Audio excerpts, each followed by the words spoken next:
दुख, क्रोध, lust, depression, fear, pen, इन सब में बस एक ही समस्या है कि तुम इन्हें फोर्सफुली दूर करना चाहते हो। यही एकमात्र बाधा है। लेकिन तुम्हें इनके साथ ही जीना होगा। तुम इनसे भाग नहीं सकते। यही वो परिस्थितियां हैं जिनमें जीवन को ढलना और विकसित होना होता है। यही जीवन की चुनौतियां हैं। इन्हें स्वीकार करो, क्योंकि ये छिपे हुए वरदान हैं। लाओ त्से ने कहा है, यदि तुम मुक्त होना चाहते हो तो हर चीज को वैसे ही स्वीकार करो जैसी वह है। अगर तुम इनसे बचना चाहते हो, किसी भी तरह इन्हें हटाना चाहते हो, तो समस्या वहीं से शुरू होती है। क्योंकि जिससे छुटकारा पाना चाहते हो उसे तुम कभी ठीक से देख ही नहीं पाते। और जब तुम किसी चीज की निंदा करते हो तो वो तुमसे छिपने लगती है।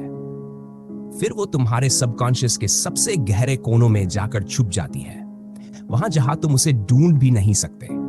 और जितनी गहराई में वो जाएगी उतनी ही अधिक परेशानी पैदा करेगी, क्योंकि फिर वो तुम्हारे भीतर के अननोन हिस्सों से संचालित होने लगेगी और तुम पूरी तरह असहाय हो जाओगे। इसलिए पहला नियम है, कभी भी दमन मत करो। जो कुछ भी है उसे पूरी तरह स्वीकार करो, उसे सामने आने दो। और सिर्फ रिप्रेस करने की बात ही नहीं, बल्कि अगर मुझसे कहने को कहो तो मैं कहूंगा, उससे मित्रता कर लो। अगर तुम दुखी हो तो उससे मित्रता कर लो, उसके प्रति करुणा रखो, क्योंकि दुख का भी अपना एक अस्तित्व है। उसे आने दो, उसे गले लगाओ। मेरे मानना है, दुख सुंदर है, इसमें कुछ भी गलत नहीं है। तुमसे किसने कहा कि दुखी होना गलत है? वास्तव में केवल दुख ही तुम्हें गहराई देता है। हंसी तो हल्की होती है, खुशी सतही होती है, लेकिन दुख तुम्हारी हड्डियों तक जाता है, तुम्हारी मज्जा तक पहुंचता है। जितनी गहराई में कोई चीज जाती है उतना ही तुम्हें अपने एग्जिस्टेंस का बोध कराती है। इसलिए चिंतित मत हो, बस दुख के साथ बने रहो और देखो कि यह तुम्हें तुम्हारे भीतर के सबसे गहरे स्थान तक ले जाता है। तुम इसके साथ यात्रा कर सकते हो और अपने अस्तित्व के कुछ नए रहस्यों को जान सकते हो जिन्हें पहले कभी नहीं जाना था। कुछ अनुभूतियां केवल दुख के क्षणों में ही प्रकट हो सकती है, वे आनंद के क्षणों में कभी भी प्रकट नहीं हो सकती। इसलिए अंधकार भी अच्छा है और अंधकार भी दिव्यता का ही रूप है। दिन केवल ईश्वर का नहीं, रात भी उसी की है। मैं तो इस दृष्टिकोण को धार्मिकता या स्पिरिचुअल कहता हूं। अगर तुम किसी चीज से छुटकारा पाना चाहते हो तो वह और सूक्ष्म और जटिल हो जाती है। फिर वह खुद को बचाने लगती है, तुम्हारे भीतर के सबसे गहरे कोनों में छुप जाती है। इतनी बारीक हो जाती है कि तुम उसे पहचान भी नहीं पाते। फिर वह नए नामों से प्रकट होने लगती है। अगर तुम क्रोध के विरोध में हो तो वह क्रोध किसी और रूप में आ जाएगा। वह अहंकार यानी ईगो बन सकता है, अभिमान बन सकता है, यहां तक कि धार्मिक अहंकार यानी रिलीजियस ईगो भी। वह तुम्हारे सद्गुणों के पीछे छिप सकता है, तुम्हारे चरित्र के पीछे छिप सकता है। उसका लेबल तो बदल जाता है, लेकिन भीतर से वह वही क्रोध रहता है। चीजों को वैसे ही रहने दो जैसे वे हैं। चीजों को उनकी वास्तविकता में स्वीकार करना, यही धार्मिक साहस है। मैं तुम्हें कोई इल्यूजनरी बातें नहीं बता रहा हूं। जिसने कभी दुख को नहीं जिया वह सच में सुखी भी नहीं हो सकता। उसके लिए सच्ची खुशी असंभव है। उसकी खुशी केवल एक बनावटी दिखावा होगी, बिल्कुल खोखली, निष्प्राण। तुम लोगों के चेहरों पर देख सकते हो जब वे हंसते हैं, उनकी हंसी कितनी सतही होती है, बस होंठों पर सजी होती है। उसका दिल से कोई संबंध नहीं होता। यह बिल्कुल वैसा ही है जैसे होंठों पर लिपस्टिक लगाना। होंठ लाल और सुंदर दिखते हैं, लेकिन वह लालिमा खून की नहीं होती, रियल नहीं होती। होंठ लाल हो यह अच्छा है, लेकिन वह लालिमा जीवन की ऊर्जा से आनी चाहिए, रक्त की ताजगी से आनी चाहिए, तुम्हारी लाइवलीनेस से आनी चाहिए। लेकिन तुम उन्हें रंग देते हो। वे लाल तो दिखते हैं पर यह सत्य तो नहीं। तुम्हारी खुशी भी ऐसी ही है, एक लिपस्टिक की तरह। तुम अंदर से खुश नहीं हो और यह बात तुम खुद भी जानते हो, लेकिन तुम इस सच्चाई को स्वीकार नहीं कर सकते, क्योंकि यह तुम्हारे अहंकार, तुम्हारी ईगो के लिए बहुत बड़ा धक्का होगा। इसलिए बहुत से लोग अंदर से चाहे दुखी हो, लेकिन बाहर से यह दिखाते हैं कि सब ठीक है। तुम्हें दुनिया के सामने एक चेहरा बनाए रखना है, इसलिए तुम हंसते हो।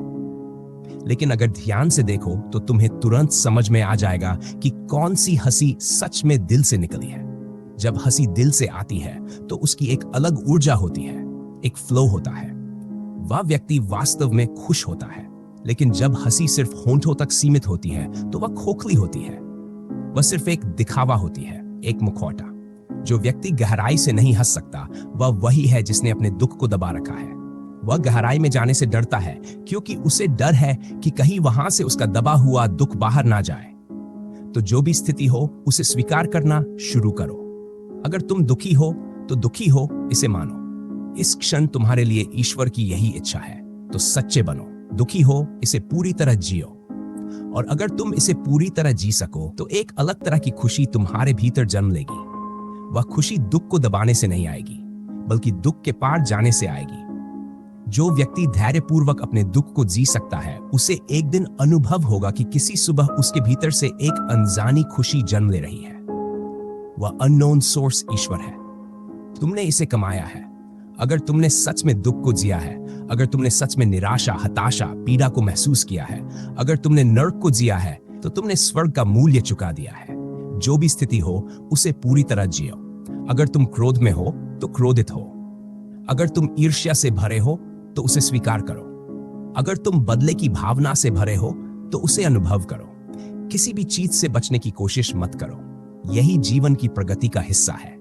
जो लोग चीजों से बचते हैं वे इमेच्योर बने रहते हैं। अगर तुम इमेच्योर बने रहना चाहते हो तो बचते रहो, लेकिन याद रखना, ऐसा करके तुम जीवन से ही बच रहे हो। जीवन का सामना करो, उसका साक्षात्कार करो। कठिन क्षण तो आएंगे, लेकिन एक दिन तुम देखोगे कि उन्हीं कठिन क्षणों ने तुम्हें मजबूत बनाया, क्योंकि तुमने उनका सामना किया। वे होने ही थे। कठिनाइयां जब घट रही होती हैं तब वे कठिन लगती हैं, लेकिन बाद में तुम देखोगे कि उन्होंने तुम्हें और अधिक मैच्योर और सक्सेसफुल बनाया। पुराने लोग रिप्रेस करते थे। मैं कहता हूं, आइए हम एक्सप्रेस करें। अभिव्यक्ति को अपनी जिंदगी का मूलभूत नियम बनाएं। भले ही उसके लिए तुम्हें कष्ट उठाना पड़े, लेकिन फिर भी अभिव्यक्ति को मत रोको। तुम कभी हारे हुए नहीं रहोगे।